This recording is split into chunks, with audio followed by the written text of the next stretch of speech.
உலகமெங்கும் இருக்கும் நமது ஆன்மீகம் ப்ளஸ் நேயர்கள் அனைவருக்கும் ஜோதிட குருஜியின் இனிய பராபவ தமிழ் புத்தாண்டு நல்வாழ்த்துக்கள்.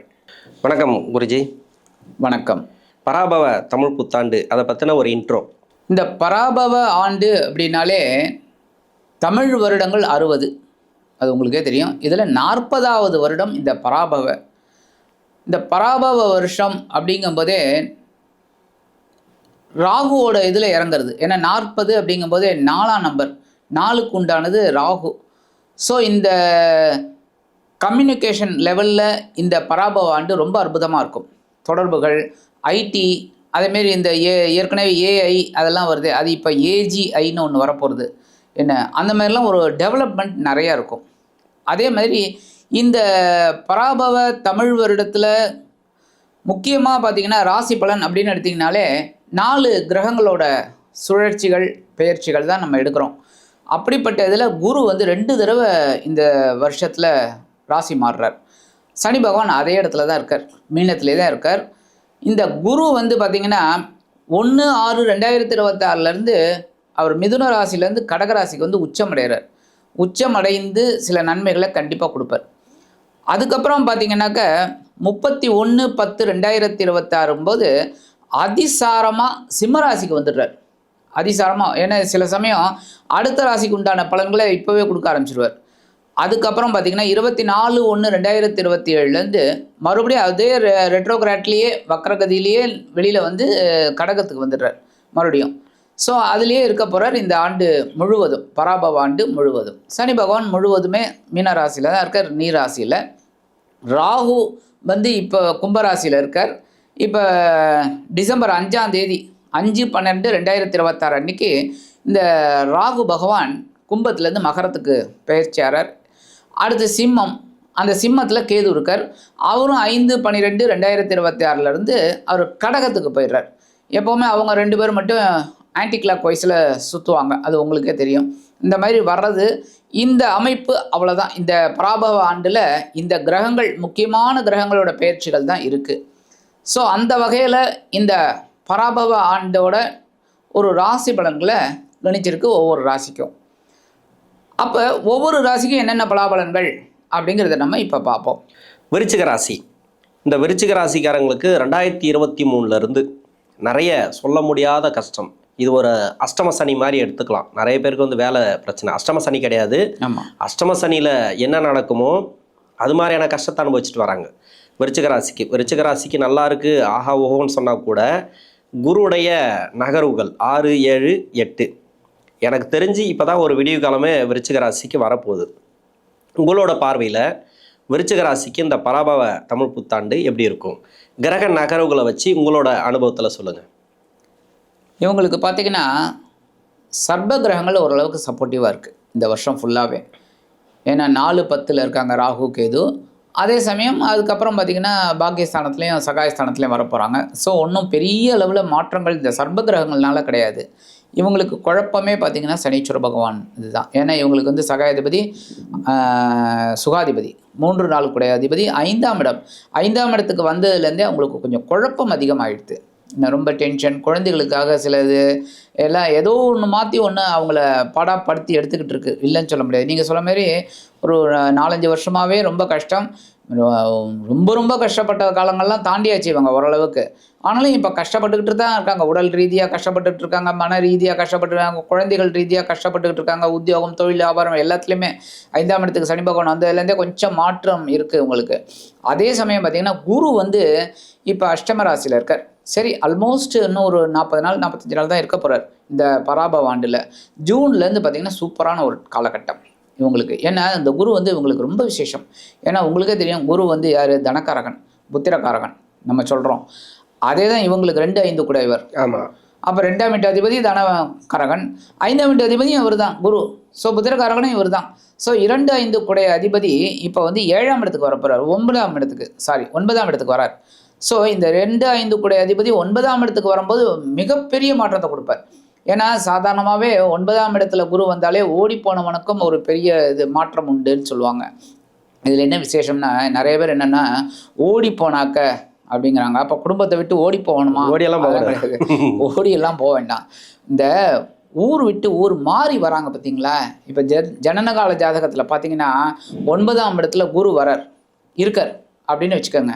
அப்போ இந்த லக்னத்துலேருந்து எந்த இடமாலும் வச்சுக்கோங்க, 9ஆம் இடத்துல குரு இருக்கார் அப்படின்னாலே அவங்க வந்து அந்த ஊரில் ஷைன் ஆக முடியாது.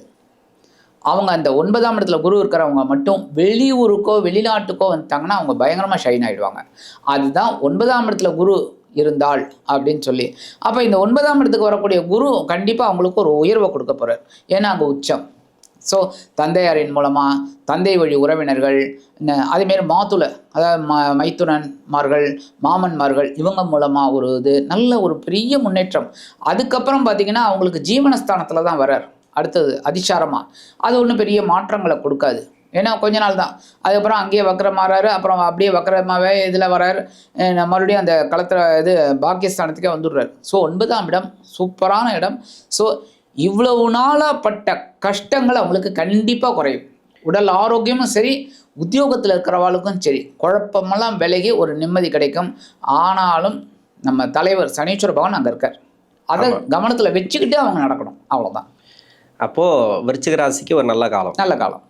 இப்போ வேலையில் இருக்கிறவங்களுக்கு ஒரு சில பேருக்கு வந்து வேலை மாற்றங்களை எதிர்பார்த்துட்ருக்காங்க, வேலை சேஞ்சஸ், அப்படி இல்லைனாக்கா ஒரு ப்ரொமோஷன், ரொம்ப நாளாக வளர்ச்சி இல்லாமல் இருக்க சார் அப்படின்ற மாதிரி. ஏன்னா விருச்சிக ராசிக்கு வந்து ஒரு சில தசாபுத்திகள், சுக்கிர தசைலாம் பார்த்தீங்கன்னாக்கா வளரவே விட்டாது, அது மாதிரி இருக்கும். கடக லக்னம், சிம்ம லக்னத்துக்கெல்லாம் சுக்கிர தசை நல்லதே பண்ணாது. சுக்கிர தசை மட்டும் இல்லை, நடக்கக்கூடிய தசைகள் சரியில்லைன்னாவே அது வளர்ச்சிகளை கொடுக்காது. அது மாதிரி கஷ்டப்படக்கூடிய நபர்களுக்கு இந்த ஆண்டில் ஓரளவுக்காது. ஏன்னா குரு தான் 2023 மறைவு ஸ்தானத்தில் இருந்தது. 6, 7, 8 மறைவு ஸ்தானம்னு சொல்ல முடியாது, அந்த இடத்துல இருக்கும்போது இருந்தபோது கூட ஒன்றும் பெரிய இது இல்லை. அந்த இடத்துல வந்து தசாபுத்திகள் பாதிக்கப்பட்டிருந்தா குருவும் நல்ல பலன்களை கொடுத்துருக்காது. அது மாதிரி இருக்கிறவங்களுக்கு வேலையில் ஒரு சில மாற்றங்களை எதிர்பார்க்கலாமா? கண்டிப்பாக வேலையில் பெரிய மாற்றம் கிடைக்கும் உங்களுக்கு. என்னதான் இருந்தாலும் முட்டி மோதிட்டு இருந்திருப்பாங்க, அந்த வேலையை விட்டு இன்னொரு வேலைக்கு அப்ளை பண்ணுறாங்க பாருங்கள், டக்குன்னு கிடச்சிரும். அவங்க ஜூன்லேருந்தே அவங்களுக்கு ஒரு நல்ல மாற்றம் உத்தியோகத்தில் கண்டிப்பாக கிடைக்கும். புதுசாக வேலை தேடுறாங்கன்னா அந்த குழந்தைகளுக்கு நல்லா கிடைச்சிரும். அப்படி இல்லை வேலையில் இருக்காங்க, இந்த வேலை வேண்டாம்ப்பா, இந்த வேலையை விட்டுட்டு நான் வேறு வேலைக்கு ட்ரை பண்ணேன்னு தாராளமாக அவங்களுக்கு நல்ல ஒரு உத்தியோகம் கண்டிப்பாக கிடைக்கும். தொழில் ரீதியாக எப்படி இருக்கும்? கடன் பிரச்சனையில் நிறைய பேர் இருக்காங்க ஒன்று. இன்னொன்று வந்து தொழில் மாற்றலாமான்னு ஒரு ஐடியா ஒரு சில பேருக்கு வந்திருக்கு. இல்லை தொழில் ரன் ஆகலை அப்படிங்கிற ஒரு கவலையும் இருக்குது. இந்த வருஷத்தில் தொழில் ரன் ஆகுமா? கண்டிப்பாக. இப்போ இந்த தொழில் வியாபாரத்தில் இவங்களுக்கு பெரிய சப்போர்ட் என்ன அப்படின்னா நண்பர்கள் தான் இப்போ கொடுக்க போகிறாங்க. இவங்களுக்கு வேறு யாருமே கிடையாது. நண்பர்கள் கொஞ்சம் நிறைய பேர் இவங்களை விட்டு விலகிட்டாங்க. ஏன்னா இவங்களுக்கு கொஞ்சம் மூடு இருந்தால் நல்லா இருப்பாங்க, மூடு இல்லைன்னா கொஞ்சம் வேறு மாதிரி பேசிடுவாங்க. அதுலேயே நிறைய நண்பர்கள் இவங்களை விட்டு விலகிட்டாங்க. இப்போ இந்த நண்பர்கள்லாம் வருவாங்க, இவங்களுக்கு ஹெல்ப் பண்ணுவாங்க. அப்போ இவங்களை புரிஞ்சுப்பாங்க, அவங்களும் நண்பர்களையும் இவங்களை புரிஞ்சுப்பாங்க, இவங்களும் நண்பர்களை புரிஞ்சுப்பாங்க. அப்போ கண்டிப்பாக ஒரு தொழில் வியாபாரத்தில் ஒரு ஏற்றம் கண்டிப்பாக இவங்களுக்கு அமையும். நட்பு ரீதியாக வரும். ஓகே. இன்னொன்று, திருமண வாழ்க்கையில் நிறைய பேருக்கு பிரச்சனைகளை கொடுத்துருக்கு. அந்த திருமண வாழ்க்கைங்கிறது இந்த வருஷம், அதாவது திருமணம் ஆகாதவங்களுக்கு திருமணம் கைக்கூடி வரணும், திருமணம் ஆனவங்களுக்கு கணவன் மனைவிக்குள்ள கருத்து வேறுபாடு, இது ஓரளவுக்கு மாற்றத்தை கொடுக்குமா? இவங்களுக்கு பார்த்தீங்கன்னா திருமண வாழ்க்கை அப்படிங்கிறது ஏன் அதனால் அந்த மாதிரி ஆறுது அப்படின்னா, விசாகம் தப்பிச்சிடும், 4ஆம் பாதம் தான் தப்பிச்சிடும் இல்லற வாழ்க்கையில். அதே அனுஷம் கொஞ்சம் ஞானி, அதே சமயம் சனி பகவானோட ஆதிக்கம். அடுத்தது கேட்டை புதனோட ஆதிக்கம் என்ன. அப்போ ரெண்டுமே பார்த்திங்கனாலே இல்லற வாழ்க்கை அப்படிங்கிறத இவங்க தான் டாப் அப்படின்னு நினச்சிப்பாங்க. ஒரு வாழ்க்கை துணை அப்படின்னா இப்போ ஆணாக இருந்தால் மனைவி என்ன டாப், நான் தான் டாப் அப்படின்னு இந்த ஆண் நினச்சிப்பார். இல்லைன்னா பெண்ணாக இருந்தால் நான் தான் டாப். அப்போ தான் பிரச்சனை வருது. இந்த டாப்பை கழட்டிட்டு வேலை செஞ்சாங்கன்னு வச்சுக்கோங்க, குடும்பம் நல்லபடியாக இருக்கும். நீங்கள் கேட்ட முதல் கேள்வி திருமண யோகம். கண்டிப்பாங்கிறத விட சத்தியமாக கல்யாணம் நிச்சயம் ஆகிடும். ஏன்னா கல்யாணம் ஆகிடும். ஜென்மராசிக்கு குருவோட பார்வை விழுது, ரொம்ப அற்புதம். அதனால நல்ல ஒரு முன்னேற்றம் இவங்களுக்கு கண்டிப்பாக கிடைக்கும். இவங்களுக்கு ஒரு பெரிய மாற்றம். ஏன்னா 5ஆம் இடத்தை குருவை பார்க்க போகிறார். ஸோ கண்டிப்பாக ஒரு 5ஆம் பாவம் அப்படிங்கிறது உங்களுக்கே தெரியும், புத்திரபாக்கியம். புத்திரபாக்கியம் எப்படி கிடைக்கும்? ஒரு இல்லற வாழ்க்கை அமைந்தால்தான். ஸோ அமைஞ்சிரும். குரு பார்வையும் அங்கே இருக்கு. குழந்தை பாக்கியம் இல்லாதவங்களுக்கும் கிடைக்கலையா? ஓகே. பரிகாரம், இந்த விருச்சிக ராசிக்கு பரிகாரம், இந்த பரிகாரம் பண்ணீங்கன்னாக்கா உங்களுக்கு நீங்கள் நினைக்கிறது சாதிக்கலாம் அப்படின்னா என்ன பரிகாரம்? முக்கியமாக வழிபாடு பண்ண வேண்டிய ஒரு தெய்வம்னா சனீஸ்வர பகவான்.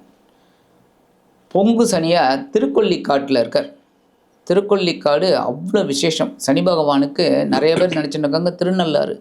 திருநள்ளாறு டாப் மோஸ்ட் தான், அது இல்லைன்னே சொல்லவே முடியாது. ஏன்னா நாசா இது இதுவாகவே நடந்திருக்கு. நாசா ஒரு ஏவுகணையை விட்டுருக்கு. அது நேராக வந்தது ஒரு இடத்துல மட்டும் ஒரு செகண்ட் நின்று போச்சான். அது எந்த இடம்னு ஜூம் பண்ணி பார்த்தா திருநள்ளாறாம், திருநள்ளாறு கோபுரம்.